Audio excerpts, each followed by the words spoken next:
In a world that reveres sound, celebrates extroversion, and measures worth by visibility, we are taught from an early age to fill every empty space with words, with noise, with our own presence manifested through sound. Silence has become uncomfortable, a void to be immediately filled out of fear it might be interpreted as disinterest, inner emptiness, or even weakness. But what if this perception is fundamentally mistaken? What if silence is not an absence, but a presence of a different and far more powerful kind? The Buddhist tradition, like other streams of ancient wisdom, offers us a radically transformative perspective. Silence is one of the most potent tools of protection and empowerment that we possess. It is the fertile ground where our inner peace can finally take deep root, far from the relentless whirlwind of others' opinions, external demands, and our own chattering minds.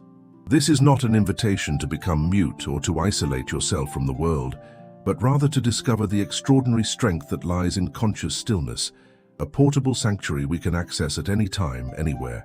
It is an invitation to rediscover the art of silence, not as a form of surrender, but as a strategic act of preserving our most vital energy, the energy we use to create, to love, and to become who we are truly meant to be.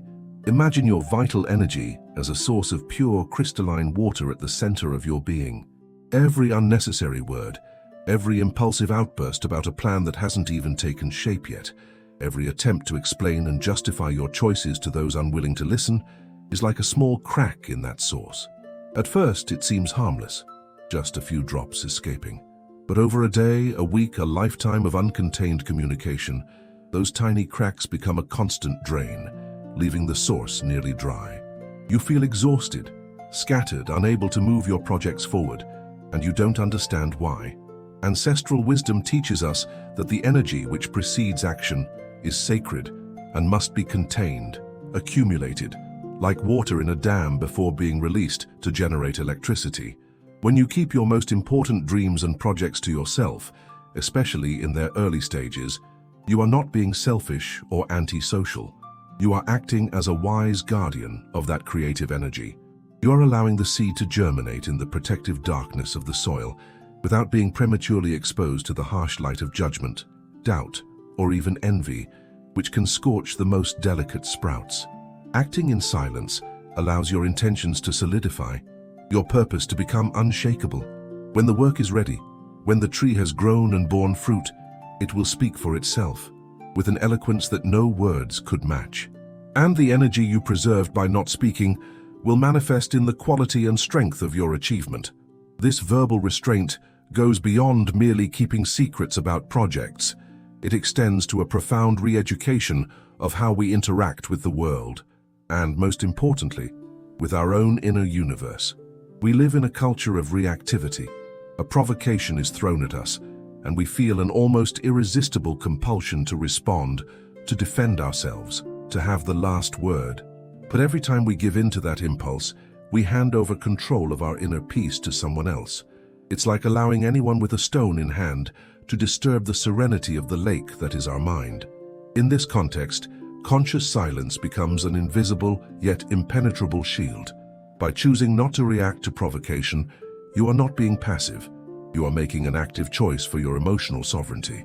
You watch the stone being thrown, see the small ripples it creates on the surface, but you refuse to let it disturb the depths of your being. In that space of non-response, something magical happens. The energy of the provocation, finding no place to cling to, simply dissipates. You protect your heart from the poison of reactivity. And more than that, you demonstrate a strength and maturity that often disarms the very provocateur. True strength does not lie in the ability to shout louder, but in the ability to remain calm and clear in the midst of the storm. And silence is the anchor that keeps us grounded. By practicing this stillness, we open a portal to a deeper dimension of listening. Speaking less makes us extraordinary listeners, not only to what others say in words, but to what they communicate through their presence, their hesitations, their own silences. We begin to sense the undercurrents in a conversation, to feel the emotion behind the facade. But the most transformative listening that silence offers is listening to ourselves. When the need to verbalize every thought and feeling decreases, the mental noise lowers in volume, And in that serene space, a more subtle voice can finally be heard, the voice of intuition, of our deepest self. That's where we find the answers we desperately sought outside. That's where clarity on a difficult decision emerges, not as a logical argument, but as a certainty felt in the body. Inner peace is not something we achieve through effort, but something that reveals itself when we stop stirring. It is the natural state of our mind when it's no longer constantly bombarded by the urge to speak and react. Cultivating moments of silence throughout the day, whether during a walk without headphones, a few minutes of contemplation before sleep, or simply a conscious pause before answering a question, is a profound act of self-care. It is like tuning a musical instrument. Only when the strings are at the right tension, neither too loose nor too tight, can the most beautiful music be played. Silence is the tuner of our soul, the guardian of our energy, and the sanctuary of our peace. Having cultivated that inner sanctuary, that deep reservoir of silent strength and preserved energy we explored, we must inevitably bring it into the world. For we are not islands. We are social beings who crave connection, understanding, and a sense of belonging. It is in this arena, the complex, beautiful, and often chaotic world of human relationships, that our inner peace faces its most rigorous tests. Here, the quiet confidence nurtured in solitude meets the noise of society, with its endless expectations, its unspoken rules, and its insatiable hunger for stories. The very human desire to be seen and understood can easily become distorted, twisted into a relentless and exhausting quest for external validation. We begin to look for our reflection not in the still, clear pool of our own consciousness, but in the fragmented and ever-shifting mirrors of other people's eyes. This search for approval is perhaps the most subtle and pervasive way we give away our power. We build the foundation of our self-worth on the unstable ground of public opinion, making us perpetually vulnerable to the slightest tremor of criticism or the fleeting high of praise. Ancient wisdom, particularly from the Buddhist path, teaches us that clinging to praise and recoiling from blame are two sides of the same coin of suffering. Both chain our well-being to external factors we can never truly control. True freedom begins the moment we stop outsourcing our sense of value and start the courageous journey of validating ourselves from the inside out.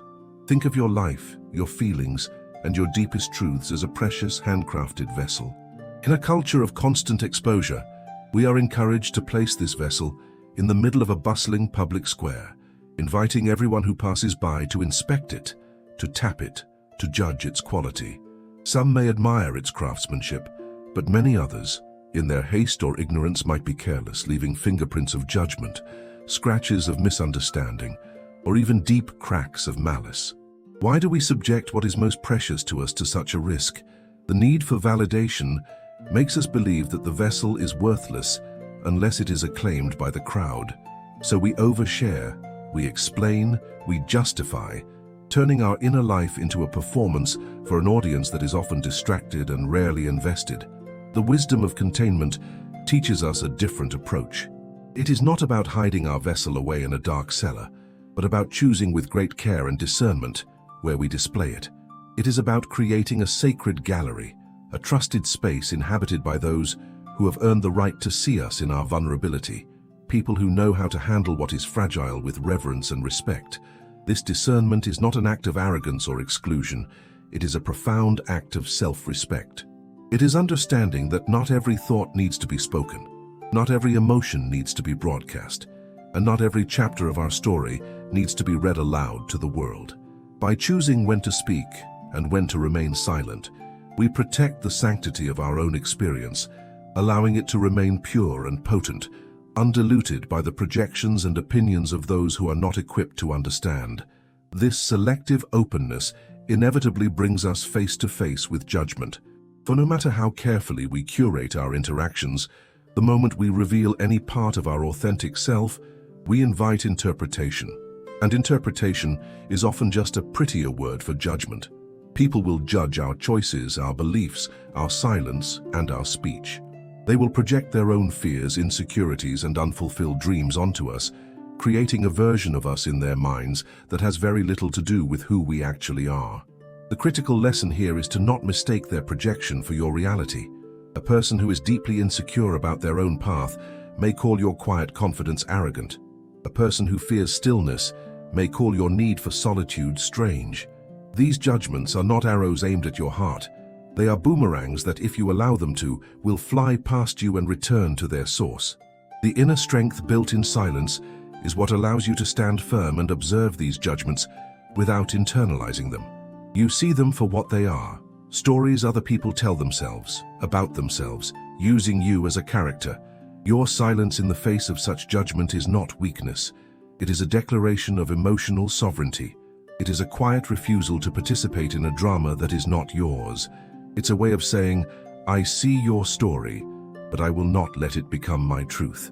This practice dissolves the power of criticism, not by fighting it, but by meeting it with the spacious, non-reactive calm of a mountain witnessing the passing weather. Ultimately, this path of conscious communication and emotional containment leads to a more authentic and fulfilling way of connecting with others. When we are no longer desperate for validation, our interactions become cleaner, freer, and more genuine. We can listen to others without the filter of, what does this mean about me? We can share from a place of generosity rather than a place of need. The bonds we form are not based on shared insecurities or a mutual need for approval, but on a foundation of respect and authentic recognition. We begin to attract people who are drawn to our quiet strength, not the noise of our performance. These are the relationships that nourish us, the connections that feel like coming home. They are rare and they are precious, and they are almost always cultivated in a space of mutual trust, where silence is as comfortable and meaningful as conversation. This is the art of navigating the world with an open heart, but a protected core. It is the wisdom of knowing that our deepest truths do not need to be shouted to be real.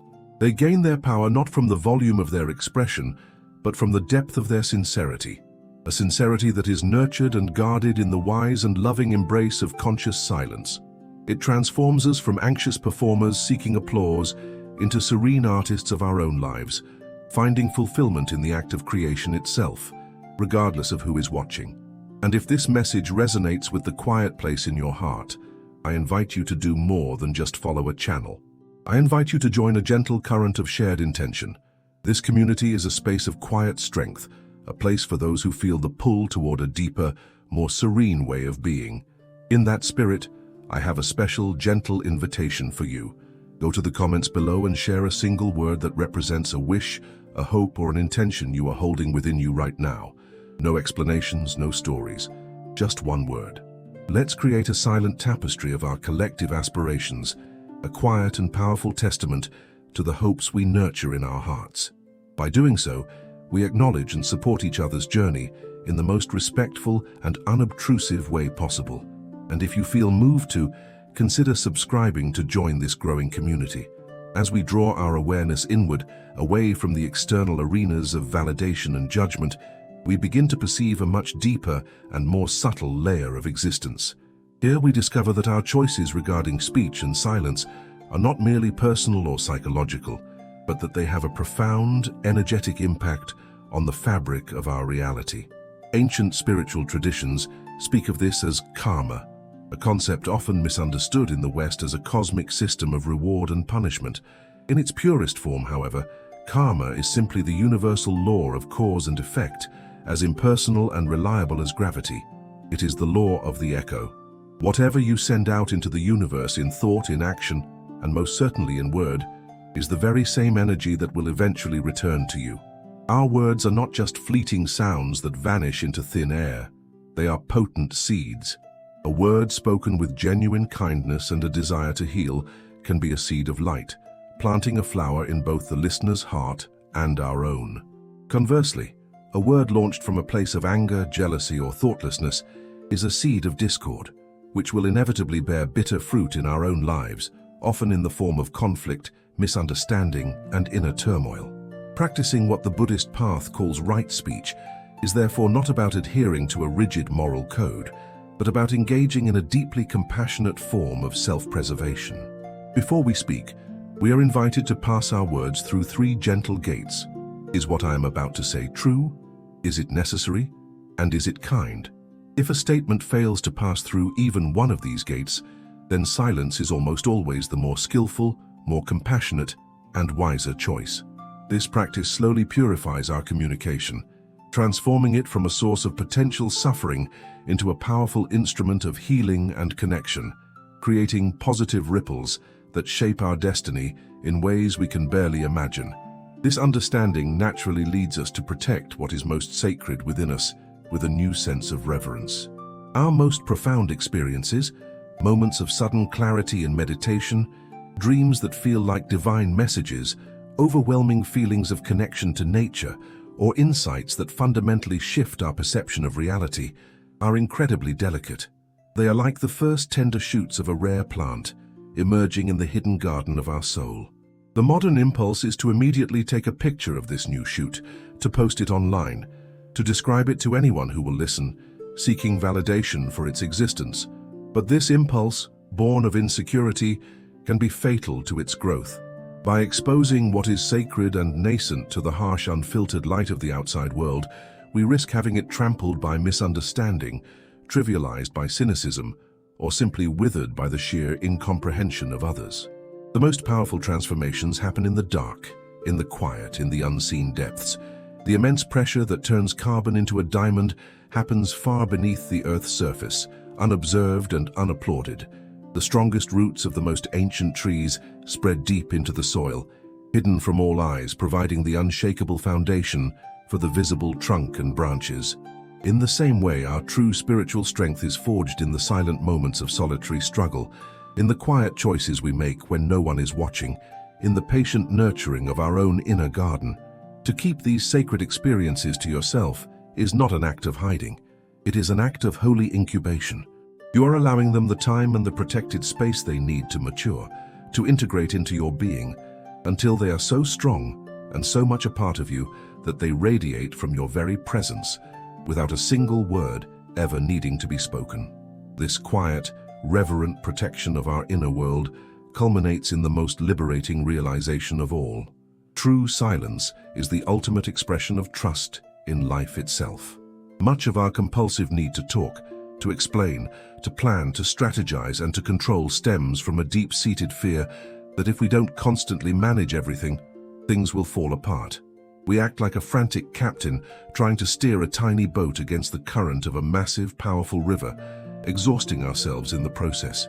We believe our effort is what determines the journey, but the path of wisdom reveals that our greatest power lies not in fighting the river, but in learning to trust its flow. To fall silent is to finally let go of the oars. It is to surrender the illusion of control and place our faith in the inherent intelligence of the universe. It is a profound embodied declaration that says, I don't need to have all the answers. I don't need to justify my existence or force a specific outcome. I trust that I am being carried exactly where I need to go. This is not a passive resignation. It is an active, courageous surrender. It is the serenity of knowing that the universe has a rhythm and a wisdom far greater than our own anxious minds. When we stop trying to force life to fit our narrow plans, we create the space for unexpected miracles to occur. The right people, the right opportunities, and the right solutions begin to appear, not because we chased them, but because we finally became quiet enough to notice them, to receive them. This trust dissolves the anxieties that fuel our inner noise. The fear of the future, the regrets of the past, the constant self-judgment. All of these thrive on the agitated energy of a mind that resists the present moment. Silence is the antidote. It gently guides us back to the here and now, the only place where life is actually happening. In this state of pure presence, we find a peace that is not dependent on circumstances being perfect. It is a peace that is unshakable, because it is rooted in our connection to the very pulse of life. We learn to live with a light heart, moving through the world with a sense of grace and ease, knowing that we are supported. We no longer need to prove our worth through endless accomplishments or seek our value in the applause of others. Our being becomes enough.